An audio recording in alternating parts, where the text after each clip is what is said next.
What's going on, my fellow Jedi and Padawans? Welcome back to another Jedi gaming video. Thank you guys so much for coming back to the channel, and if you guys are new, welcome. Now, with Onslaught being out for a full week, I was able to go in there, get some shinies, test out some builds for y'all for going into that legendary version, getting yourself that nice emblem, that wave 50 clear, getting yourself a bunch of different loot from clearing that wave 50. So we are going to go over this Void Hunter build for y'all using the Omnioculus Chest Piece. This is called Beyond the Veil. So for the chest piece perk, you gain a second smoke bomb charge and have damage resistant while invisible. When you make an ally invisible, they gain the damage resistance as well as the invisibility, plus we gain melee energy, and it's about 50% per teammate when you do this. So the way that this build is working is you are basically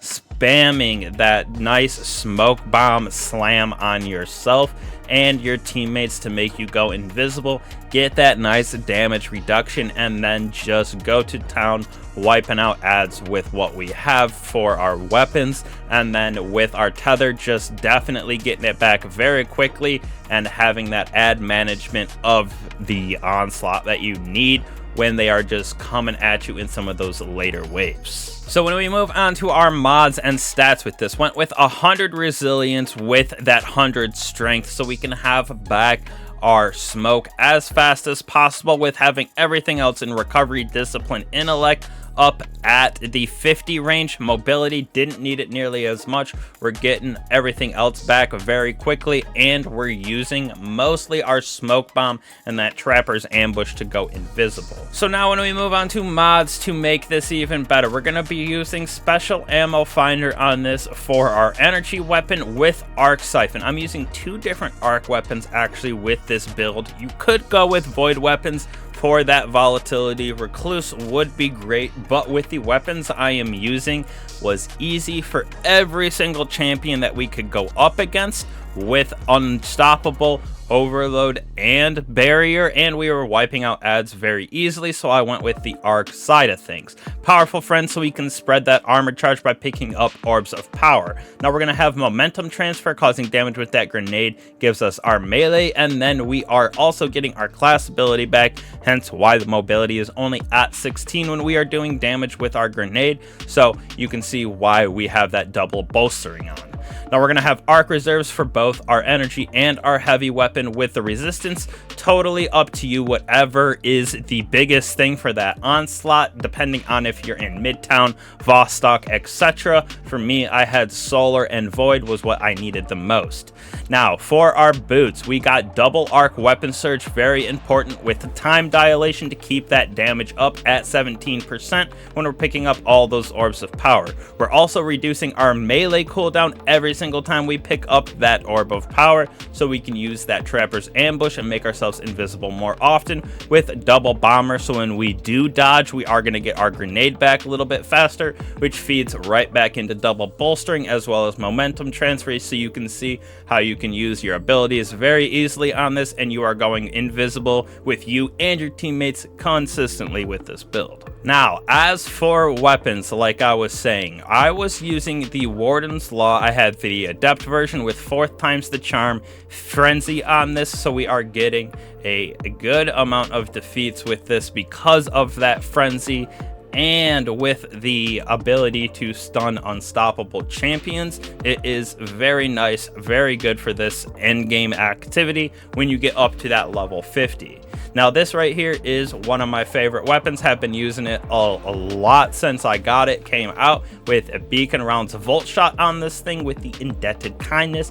Comes from the Warlord's Ruin dungeon. After that first boss, you can get this to drop, but this thing is insane with the beacon rounds. It is shooting small little explosive rockets, so it does a good amount of damage against red bars, easily wipes them out, and then on those harder orange yellow bar enemies we can do a decent amount of damage on them. Plus we get the beacon rounds that track with volt shots, so we can jolt them, as well as high explosive ordnance if we want on this, but we do get a good decrease to the magazine size, so I liked it at 13, but you could switch that on and off. This deals with our barrier champions as well. And then Thunderlord, one of the best just add clear and DPS weapons for the heavy slot right here, plus intrinsically it deals with our overload champions, so both of these, Indebted Kindness and Thunderlord, are going to get that arc weapon surge with that 17% damage increase. And then like I said, we can deal with every single champion inside of Onslaught since we're getting all three of them with Unstoppable here in hand cannon. Indebted Kindness is giving us our barrier, and then overload for the Thunderlord. Now for me, artifact doesn't really matter for this. You could throw on the Taken and Scorn combatant if you would like, or any of the weapons that you are using. You could go with these origin traits wished into being, but for sure just have on whatever weapons you are using over here for your anti-champion, barrier, as well as that unstoppable. Now when we move on to our Night Stalker subclass, we're going to be using our Deadfall Shadow Shot, which is that single shot, unlike Morpheus Quiver, with those Orpheus rigs using the quiver right here.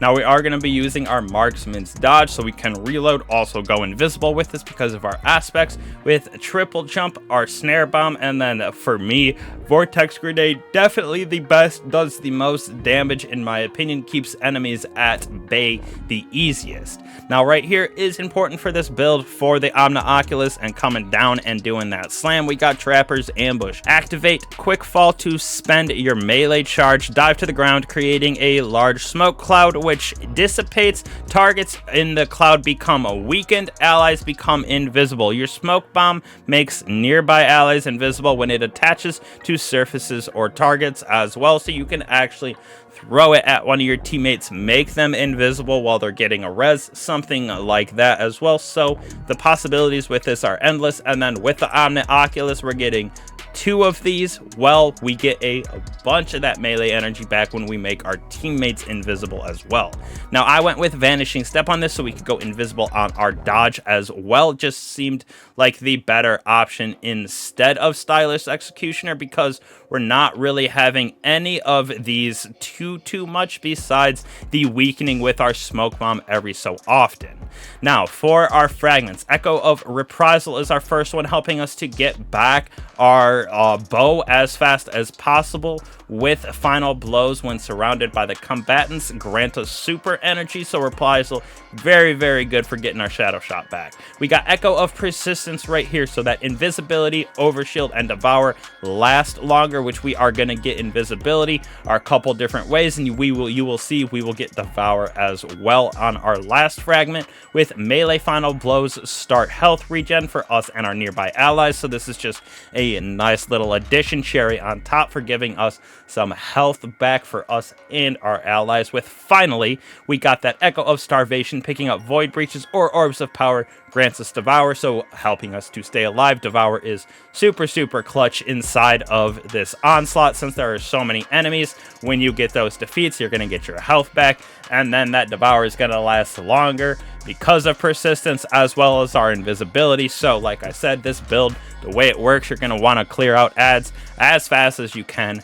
Make sure you're using your Trapper's Ambush on you as well as your allies, so everybody gets the damage resistance, plus you basically get a full smoke bomb right back. If you do the other 2 people in Onslaught, it is going to be very quick and very easy to get back that snare bomb, so you can go invisible consistently and get that damage resistance. Plus I think Tether is easily the best thing to have for Hunter, or just in general almost, besides a well for Onslaught to keep enemies at bay.